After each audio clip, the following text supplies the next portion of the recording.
Dan uh, Suardi, kita dapat lihat bahawa semalam Timbalan Presiden Amanah Husam Musa sah meletak Naib. jawatan daripada Parti Amanah. Adakah sebersedikit benda ni terkesan dengan apabila berlakunya pilihan raya negeri atau, dan tadi Khalid Samad pun ada menyatakan bahawa Husam masih lagi dengan amanah. Boleh tak Iswadi jelaskan apa yang berlaku terhadap Husam ini? Adakah pergolakan berlaku di dalam Parti Amanah ini sendiri? Okey. Ni kalau saya komen panjang-panjang tentang amanah ni, saya kena attack oleh orang amanah lagi kan. Itu biasalah.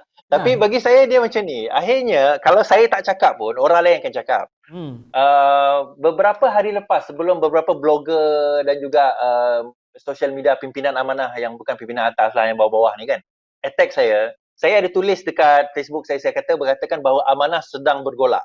Sebelum itu saya buat satu video, saya attack, bukan saya attack amanah, saya attack Pakatan Harapan in general. Bukan attack, dia constructive criticism. Kritikan yang membina, di mana saya kata berdasarkan Merdeka Center punya survey, kita berada dalam keadaan yang teruk, reimage kita teruk. So apa penerangan dah buat untuk memperbaiki keadaan tersebut dan mengeruhkan lagi keadaan apabila kita dari kalangan amanah, dari kalangan DAP ni dilihat mesra kepada Tun, mesra kepada pejuang. Sedangkan itu bukan pejuang. Ini kita faham antara penyebab kepada kejatuhan kerajaan pada waktu itu. So itu benda yang saya attack. Bukan semua orang amanah, bukan semua orang DAP. Ada sebilangan pimpinan mereka. Jadi benda itu dilihat. Dan bila saya tambah lagi perkataan bahawa bergolak itu, pada hari itu saya sebenarnya sudah tahu pada malam itu bahawa Husam sudah meletak jawatan. Okey, ini kita kena faham. Husam bukan meletak jawatan sebagai ahli amanah. Husam bukan meletak jawatan sebagai ahli amanah. Itu yang pertama. Husam meletak jawatan sebagai naib naib Presiden Parti Amanah Negara. Itu kita kena faham bahawa beliau meletak jawatan sebagai naib presiden. Jadi kalau kita faham cerita dia adalah cerita dalaman yang ada beberapa perkara saya tak boleh nak sebut kat sini lah kan. Tetapi apa yang berlaku mengikut sumber yang saya dapat, ini orang amanah kena betulkan saya bahawa okey, sebelum saya nak cerita apa yang dia bagi tahu, pertama sekali tadi ada keluar satu berita mengatakan ura-ura daripada, kalau tidak salah, Malaysian Gazette mengatakan bahawa Husam sudah pun meletak jawatan sebagai naib. Kemudian Husam sendiri menyatakan tak benar.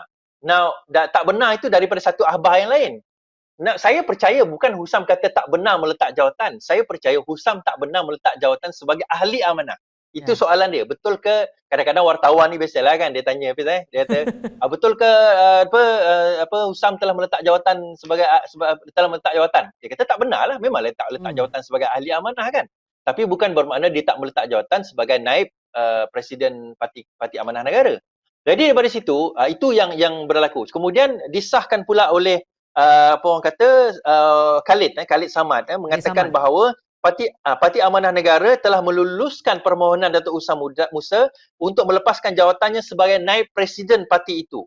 Pengarah komunikasi Amanah Khalid Abdul Samad menyatakan kenyataan hari ini, keputusan itu dibuat dalam mesyuarat jawatan kuasa amanah pada 6 September yang lalu. Kalau tengok posting saya, pada lebih kurang 6 September saya buat posting tersebut. Jadi jelas bahawa sebenarnya penjelatakan jawatan itu sah dan beliau dikatakan hanya memfokuskan kepada ketua amanah di Kelantan sahaja dan tidak di pusat. Maksudnya dia hanya fokus kepada peringkat negeri. Now, soalan lebih menarik adalah kenapa? Itu yang lebih menarik. Kenapa dia letak jawatan? Saya rasa lepas ni kot. Okey. Ini kalau saya salah janganlah attack saya. Ini berdasarkan sumber juga sebenarnya. Kata cakap kan, dia macam kita tahu ini you can deny this if you want to deny this, it's up to you. Tapi ini benda yang bertiup kencang di alam buana ni, kita kata kan. Dia bermula apabila ada sebilangan pimpinan di dalam amanah itu sendiri dilihat mesra kepada Tun. Itu pertamanya sebenarnya, apabila ada pimpinan di dalam amanah itu sendiri dilihat mesra kepada Tun sehingga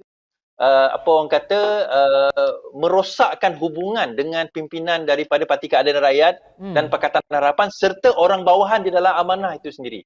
kita kena faham amanah itu sendiri sekarang ini berpecah besar kepada dua kumpulan, yang pro tun, yang anti tun.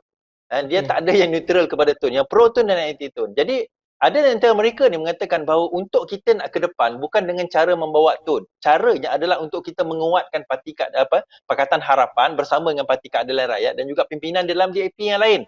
Itu cara kita ke depan, bukan dengan cara kita bersama dengan tun, bersama dengan pejuang. Dan lebih parah lagi apabila benda itu dimeterai, dilihat di dalam PRK Slim River tempoh hari. Itu yang orang kata deepen the wounds, mendalamkan lagi orang kata dia punya persekitaran di dalaman, secara dalaman itu sendiri.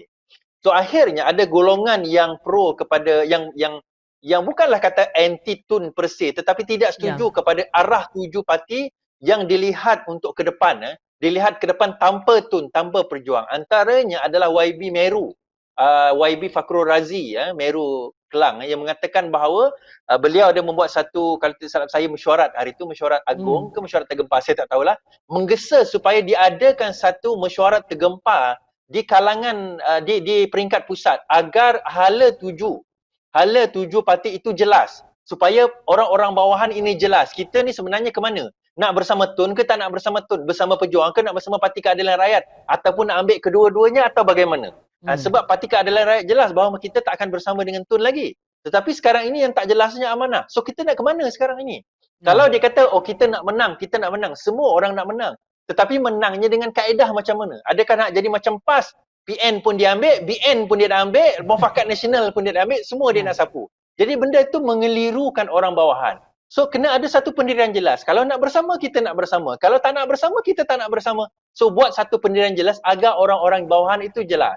Dan ini merupakan satu contention point. Ini yang dinyatakan di peringkat dalaman yang mengatakan bahawa ini merupakan satu open secret di kalangan pimpinan, di kalangan orang bawahan amanah sendiri, bahawa ini yang sedang berlaku. Dan kalau benda ini tidak diadres, tidak orang kata asyik nak sweeping under the floor, asyik nak sembunyikan sahaja, takut nanti dia akan menjadi orang kata kudis, menjadi kuman, menjadi kanser di dalam parti yang akan merosakkan parti itu daripada dalam. Kalau nak, kita kena address perkara itu sekarang. Kalau betul nak bersama pejuang, bagi tahu bersama. Kalau tak nak, tak payah.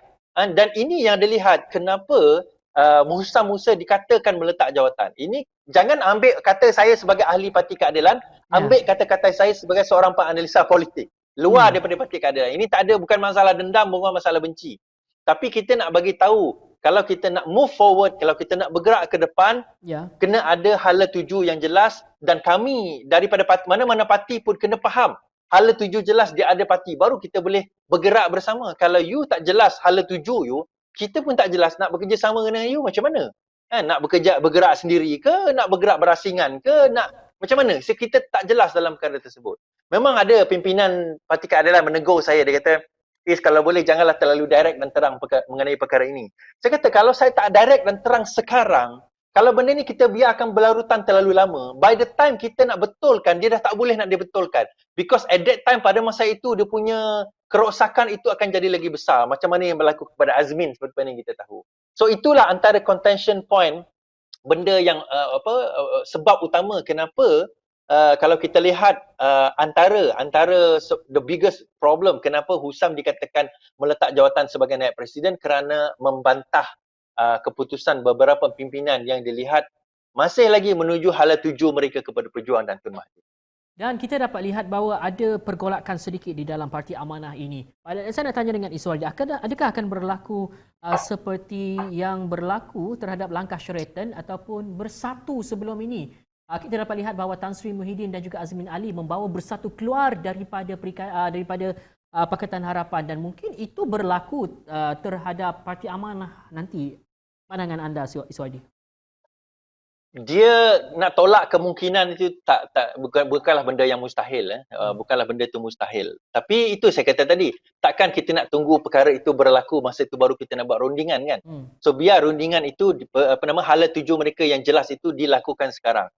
Dan yang kedua sebenarnya saya rasa ini hunch saya, benda tu untuk Amanah nak keluar daripada Pakatan Harapan, melainkan dia nampak pejuang itu lebih kuat daripada Pakatan Harapan, kemungkinan itu ada. Tetapi kalau mereka tak nampak pejuang itu lebih kuat daripada Pakatan Harapan, DAP, PKR, jadi untuk mereka nak keluar, dia sendiri pun dalam keadaan ini, minta maaf pada orang Amanah, tapi anda kena lihat realiti lah. You have to look at realitinya.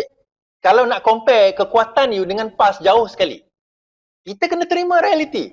Kalau kita tak nak terima realiti ini, jadi sampai bila kita tak nak improve ourselves. So kalau kekuatan tak sampai ke peringkat saya tak nak compare dengan UMNO lah, saya compare dengan PKR lah, kita compare dengan PAS. Kekuatan Amanah dengan PAS pun jauh sekali. Jadi kalau daripada situ kita tak boleh nak compare, macam mana you nak bergerak sendiri. Itu saya selalu kata. Bukan saya nak suruh Amanah bergerak sendiri. Bagi saya Amanah, PKR, DAP kita kena gerak sama. Dan PKR pun tak boleh gerak seorang-seorang. Kita faham benda tu. Tetapi kalau Amanah, DAP tak jelas daripada segi pergerakan mereka, perjalanan mereka asyik tempang dengan apa orang kata keputusan-keputusan yang memeningkan, dan yang kadang-kadang kita pun rasa ni nak bersama ke tak nak bersama ni. Jadi akhirnya dia akan meninggalkan sifat ragu-ragu dan rasa macam tanda soalan besar di kalangan bukan setakat Parti Keadilan Rakyat, tetapi di orang bawahan Amanah dan DAP itu sendiri. Sebab itu saya kata, untuk mereka nak keluar tu dia kena lihat adakah pejuang itu mampu menyaingi atau tidak Parti Keadilan Rakyat dan juga DAP dan juga UMNO. Kalau tak, berkemungkinan mereka tak akan keluar. Itu yang pertama. Yang kedua, dia kena faham Mahathir itu pun berapa tahun lagi usia dia kan. Itulah.